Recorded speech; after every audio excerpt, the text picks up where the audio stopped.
Salve, salve, amigo baesiano de todo o Brasil, tudo bem? Eu sou Eduardo Baes, este é o canal História com Baes e agora nós vamos falar sobre a segunda fase da Unicamp.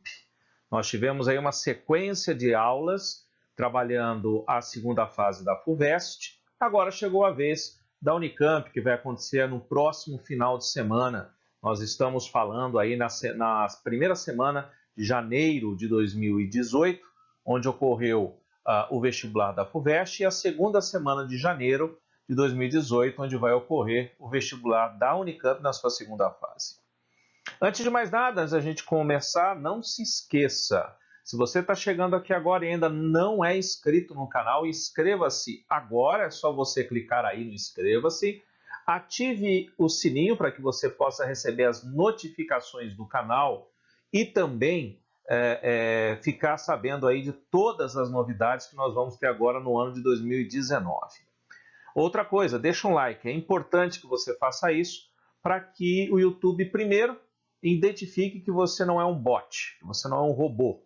E segundo, para que não haja também caso você seja inscrito, você não seja tirado da inscrição pelo fato de você não se manifestar. Assim que o YouTube sabe se você é ativo ou não, e me ajuda também, porque ajuda a subir a preferência desse canal dentro das propagandas aí do YouTube, me ajuda bastante. Então deixa um like, isso vai me ajudar muito, tudo bem? Muito bem, hoje, como eu disse, nós vamos falar da Unicamp. Ah, detalhe, aqui embaixo na inscrição, na descrição, perdão, você encontra um link para o formulário. Se você já se inscreveu, legal, obrigado. Se você não se inscreveu nesse formulário, é importante que você se inscreva. Segundo, você tem um chat, um link de um chat de um grupo de WhatsApp para a gente poder interagir mais diretamente, onde você pode mandar suas dúvidas, conversar, bater papo, tirar dúvidas com outras pessoas que estão no mesmo barco que você, e o link com o e-book com essas questões.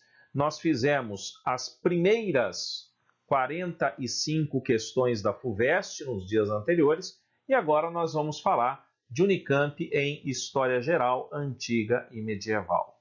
Assim como a FUVEST, a Unicamp não tem tantas questões de antiga e medieval. A maior parte versa sobre história moderna e história contemporânea. Nós vamos começar na sequência cronológica com a história antiga e medieval. Vamos lá? Vem comigo para você poder entender isso daqui. Deixa eu arrumar aqui a nossa transição. Muito bem, vamos lá.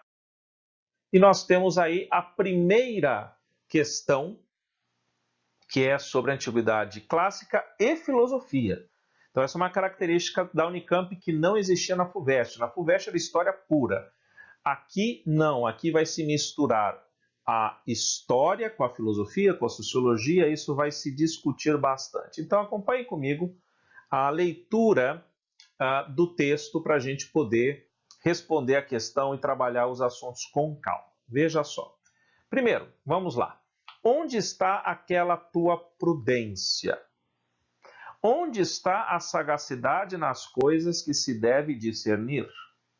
Onde está a grandeza de alma, já as pequenas coisas que te afligem? Nenhuma destas coisas é insólita, nenhuma inesperada. Ofender-te com estas coisas é tão ridículo quanto te queixares porque caíste em público ou porque te sujaste na lama. Porque, afinal de contas, se você vai na lama, você vai se sujar. O inverno faz vir o frio. É necessário gelar. Entenda uma coisa, reclamar do frio ou do calor não diminui a sensação térmica. O tempo traz de novo o calor. É necessário arder. A intempérie do céu provoca a saúde. É necessário adoecer. Aquela coisa velha de vó, né? Vai sair na chuva, vai pegar gripe. Na friagem vai pegar gripe. É isso que ele está dizendo. Uma fera em algum lugar se aproxima de nós. E um homem mais pernicioso que todas as feras. Algo a água, algo o fogo nos retirará. Esta condição das coisas não podemos mudar. Tem coisas que não dá para a gente mexer. Tem coisas que fogem para o nosso desespero, tem coisas que fogem ao nosso controle. Mas isto podemos adotar um espírito elevado e digno do homem nobre, para que corajosamente suportemos as coisas fortuitas e nos harmonizemos com a natureza. Ou seja, tem coisas da natureza que não dá para a gente mexer, então a gente tem que simplesmente nos resignar e estarmos totalmente entregues a essa possibilidade da natureza. Só isso. Texto de Sêneca. E aí você precisa saber quem foi Sêneca, filósofo do estoicismo. Identifique e explique um princípio do estoicismo latino. Ele já dá claramente isso. Então, voltando no texto, o que você vai encontrar, porque ele diz a partir da leitura do texto, o que você vai encontrar são as afirmações que dizem que devemos nos resignar às circunstâncias que nós estamos envolvidos. Como ele diz, por exemplo, né? O inverno faz vir o frio, é necessário gelar. Aquilo que eu falei, não adianta reclamar. O tempo traz de novo calor, é necessário arder. Então, viver as circunstâncias, viver as situações como elas o são e aceitar resignadamente as consequências e a vida que se desenvolve a partir daí. Entendeu? Isso é o estoicismo. Então, é meio que até quase que um conformismo, né, para a gente trabalhar, mas esse é o pensamento que você vai encontrar nesse período, que é o chamado período helenístico. Aceitar as coisas como elas são e viver da melhor forma possível. Isso você vai encontrar em pensadores como Sêneca, como o imperador Marco Aurélio, e um escravo chamado Epicteto. São os 3 nomes do estoicismo. B. Cite 2 legados culturais do mundo romano, além da filosofia, para a tradição ocidental. Bom, um legado claro é o latim. O latim, que vai servir de base para os idiomas europeus, principalmente. Um outro legado que acaba se tornando legado romano, embora não seja originalmente romano, é o cristianismo, a religiosidade cristã, que ao se tornar uma religião oficial do Império Romano, se torna um legado também desse Império Romano na Idade Média até os dias atuais. Um outro aspecto cultural que nós podemos levantar do mundo romano é a questão ligada à cultura helenística, a fusão da cultura oriental com a cultura ocidental, que começou lá na Grécia, lá no século II, III a.C., quando Alexandre Magno adentrou no território grego e o conquistou e fundiu as culturas, e posteriormente no próprio mundo romano, né? O próprio cristianismo é um exemplo desse helenismo, porque ele traz elementos ocidentais e elementos semitas dentro da sua estrutura, do seu contexto de desenvolvimento. Tudo bem? Essa foi a questão 47. Vamos para a questão de número 48. Veja só. A questão de número 48 nos traz aspectos da Baixa Idade Média. Vamos lembrar comigo. Idade Média é um período de 1000 anos, dividido exatamente na metade. 5 primeiros séculos, do século V ao século X, você tem a Alta Idade Média, do século XI ao século XV, final do X, começo do XI, século XV, é a Baixa Idade Média, é esse período, do século XI até o século XV. A ideia de que a demanda de especiarias, bem finalzinho do século XV isso aqui já, a ideia de que a demanda de especiarias resultava da necessidade de disfarçar o gosto da carne e do peixe putrefatos é um dos grandes mitos da história da alimentação. Na Europa medieval, os alimentos frescos eram mais frescos do que os atuais, pois provinham da produção local. Os alimentos em conserva mantinham-se em salga, curtição, dessecação ou gordura. Você que talvez seja do interior de Minas, da roça, eu não sou do interior de Minas, mas sou meio da roça, sim, tem uma tradição. É o famoso, por exemplo, você já deve ter ouvido falar do porco na lata. É o porco, a carne do porco que é conservada na gordura do porco em latas próprias e dura 6 meses, mais ou menos. Ou gordura, assim como hoje em dia são enlatados, refrigerantes, liofilizados, embalados a vácuo. De qualquer forma, os aspectos determinantes do papel desempenhado pelas especiarias na gastronomia eram o gosto e a cultura.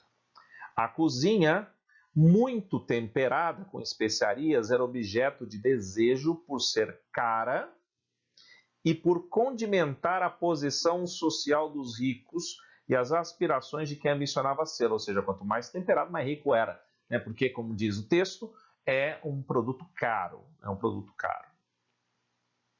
Além disso, a moda gastronômica predominante na Baixa Idade Média europeia imitava as receitas árabes, que exigiam sabores doces, ingredientes fragrantes, leite de amêndoa, extrato de flores aromáticas e outras iguarias orientais.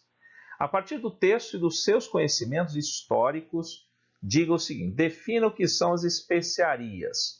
As especiarias eram produtos, no caso do texto, eram produtos de condimentos, eram produtos de temperos, eram modelos de conservas, né? Essas são as especiarias que serviam para manter e desenvolver e incrementar a alimentação europeia na Baixa Idade Média. Qual o seu significado social na Europa medieval? Quanto mais acesso à especiaria e quanto mais temperada era a comida, como diz o texto, maior denotava-se a posição social daquele que era o proprietário desta comida, desse tipo de alimento que se oferecia a outras pessoas. Explique como era feito o comércio de especiarias na Baixa Idade Média. O comércio de especiarias era feito na Baixa Idade Média através dos mercadores italianos de Gênova e Veneza, das rotas comerciais com Constantinopla em direção à Índia. Então, via Mediterrâneo, genoveses e venezianos iam a Constantinopla. De Constantinopla, as caravanas que vinham do Oriente se encontravam ali, realizavam as trocas e retornavam com as especiarias para a Europa. Levava-se produtos europeus em direção a Constantinopla, que eram trocados por especiarias que eram trazidos para o interior da Europa após esse quadro. Tudo bem? Muito bom, vamos para frente. Questão 48. De novo, agora a Alta Idade Média, mundo islâmico. A palavra árabe imã provém de uma raiz que significa ter certeza. Designa a fé no sentido da certeza. A fé, por conseguinte, não contradiz o conhecimento nem a compreensão. Pelo contrário, o desejo de saber é uma obrigação religiosa. E os templos pré-islâmicos, século VI, na Arábia são chamados pelos islâmicos de jahiliya, ou ignorância. Cite uma característica política e uma característica religiosa da Arábia pré-islâmica. A Arábia pré-islâmica é uma Arábia politeísta, fragmentada politicamente por várias tribos nômades no deserto, os beduínos, e pelas tribos urbanas que dominavam as cidades e os centros de comércio e de religião, como Meca e Medina. As tribos urbanas eram majoritariamente controladas pelos coraixitas. Então nós temos descentralização política por conta das tribos no deserto, os beduínos, e ao politeísmo também caracterizado no contexto dessas tribos. Ok? B. Como conviveram a fé e conhecimento científico no mundo islâmico na Alta Idade Média? A fé e o conhecimento científico andaram juntas. Não houve uma grande negação da questão fé-conhecimento científico, mesmo porque os árabes serão detentores de uma série de características do desenvolvimento da ciência que são utilizados, inclusive, no mundo contemporâneo por nós ocidentais. Os números arábicos, a álgebra, desenvolvimento da astronomia, os primeiros telescópios, o uso de lentes, a arquitetura dos minaretes, a escrita artística do arabesco, ou seja, fé e conhecimento, e a medicina, sem sombra de dúvida, o cânon de Avicena é a grande expressão. Então, conhecimento científico e fé não tiveram grandes conflitos e permitiram, inclusive, a manutenção de valores ocidentais da antiguidade, como as obras de Aristóteles. Tá bom? Vamos para a questão de número 49, senhoras e senhores. Veja só, a questão 49, voltamos à Antiguidade Clássica, mistura novamente, fala um pouquinho de filosofia, um pouquinho de política. Olha lá. O filósofo Aristóteles, que não era grego, era um macedônico, definiu a cidadania em Atenas da seguinte forma: a cidadania não resulta do fato de alguém ter o domicílio em certo lugar, pois os estrangeiros residentes e os escravos também são domiciliados nesse lugar e não são cidadãos. Nem são cidadãos todos aqueles que participam de um mesmo sistema judiciário. Um cidadão integral pode ser definido pelo direito de administrar justiça e exercer as funções públicas, votar, ser votado, participar das assembleias. Indique duas condições para que o ateniense fosse considerado cidadão na Grécia clássica, no apogeu da democracia. Questão clássica, banal, como a gente conhece, né? Quais são as condições da cidadania ateniense? O sujeito tem que ser homem, maior de 21 anos, proprietário de terras, nascido em Atenas, filho de pai e mãe atenienses e livre. Essas são as condições, você tem que escolher duas delas e colocar ali para você. B. Os estrangeiros, também chamados de metecos, não tinham direitos integrais, mas tinham alguns direitos. Tinham alguns deveres e direitos. Identifique um dever: pagar impostos, obedecer às leis, estar debaixo das leis de Atenas. E um direito dos metecos: formar associações comerciais, que era a maior parte deles. Essas associações comerciais de metecos, muitas vezes por conta do seu poder econômico, exerciam influência nos grupos políticos atenienses, aos quais eles não podiam participar diretamente, mas exerciam influência devido à força do seu poder econômico. Tudo bem? Vamos para a questão de número 50. Veja só. A Baixa Idade Média, cruzadas. Guerreiros a pé e cavaleiros fizeram um caminho através dos cadáveres. Mas tudo isso ainda era pouco, era pouca coisa. Fomos ao Templo de Salomão, onde os sarracenos, outro nome dos mouros, tinham o costume de celebrar os seus cultos. O que se passou nesses lugares, se disséssemos a verdade, ultrapassaremos o limite do que é possível crer. Será suficiente dizer que no templo e no pórtico de Salomão, cavalgava-se em sangue até os joelhos dos cavaleiros e até os arreios dos cavalos. Justo e admirável julgamento de Deus, que quis que este lugar recebesse o sangue daqueles que blasfemaram contra ele durante tanto tempo. Visão de um cruzado a respeito das cruzadas e dos chamados infiéis. Ok? O texto acima refere-se à primeira cruzada. Responda a questão abaixo. Identifique um motivo econômico e um motivo político para o movimento das cruzadas. O motivo econômico é a busca por novas rotas ou por abertura de rotas econômicas em direção às especiarias do Oriente, via Mediterrâneo. Isso também vai motivar as grandes navegações no final da Baixa Idade Média. Tá? Nesse caso, nós estamos falando do século XII. Lá no século XV, essa também será uma motivação, a busca por rotas, e motivo político, a busca por terras. Terra é sinônimo de poder político, já que as terras na Europa estavam esgotadas em termos de divisão entre os senhores feudais, passa-se a buscar as terras do Oriente, as terras dos islâmicos, dos infiéis. Que grupo social liderou esse movimento? A nobreza. E o clero também, mas a nobreza principalmente. E como o cronista citado identifica o apoio de Deus ao empreendimento cruzadístico, o massacre, entre aspas, santo e imposto aos islâmicos no Templo de Salomão e no pórtico, como ele descreve de maneira fantástica, fantástica no sentido de fantasia, não de maravilhoso, mas fantástico no sentido de fantasia, dizendo que no templo era possível cavalgar em sangue até o joelho de um cavaleiro. Imagina só a quantidade de sangue, seria um mar de sangue, ok? É isso para a questão número 50, vamos em frente. Questão 51, Roma, olha só. Com relação ao ornamento, Roma não correspondia absolutamente à majestade do império e, além disso, estava exposta às inundações, como também a incêndios. Porém, Augusto, o primeiro imperador, fez dela uma cidade tão bela que se pode envaidecer, principalmente por ter deixado uma cidade de mármore no lugar do que encontrar uma de tijolos. Considerando o texto e o período de Otávio Augusto, que é o período aí de 27 a.C. a 14 depois de Cristo, também é chamado de Principado esse período, no governo de Roma, responda. Qual a relação da nova urbanização da capital do Império com o período de paz que Augusto pretendia simbolizar? A nova urbanização representava a nova era, a era do império, a era que deixou a república para trás.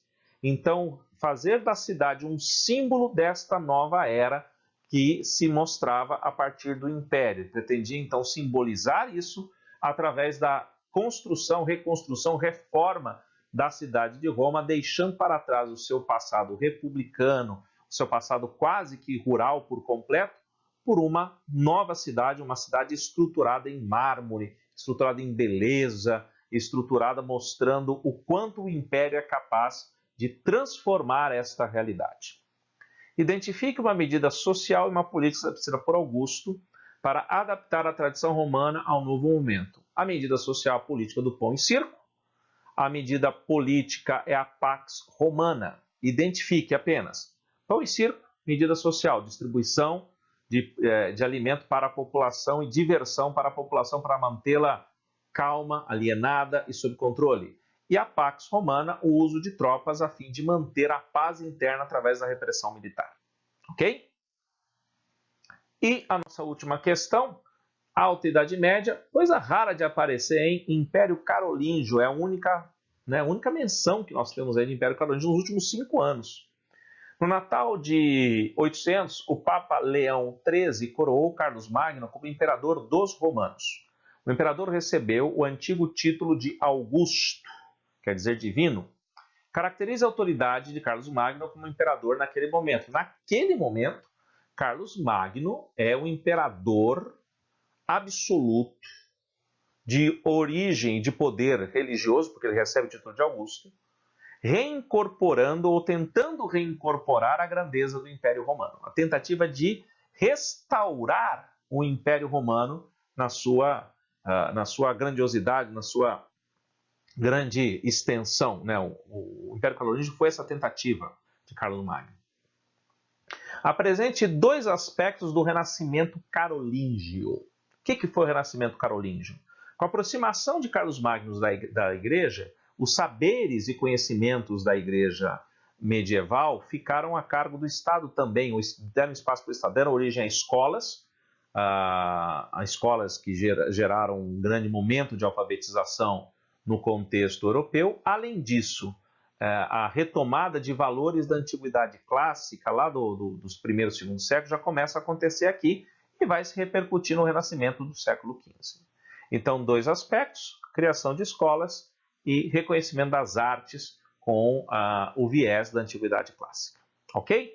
Esta foi a Unicamp dos últimos 5 anos, de 2014 a 2018, em Antiga e Medieval. O que você notou aqui?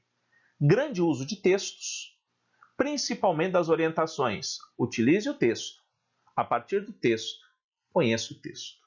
Em outras palavras, é uma prova de leitura. Você vai ver isso amanhã, um pouco mais, na próxima aula, no caso vai ser amanhã mesmo, na próxima aula, onde nós vamos falar de moderna e contemporânea, ok?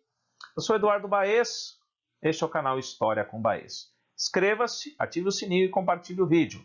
Não deixe de baixar o e-book, se inscrever no formulário e também no grupo de WhatsApp, tá bom? Até a próxima, um grande abraço, tchau, tchau.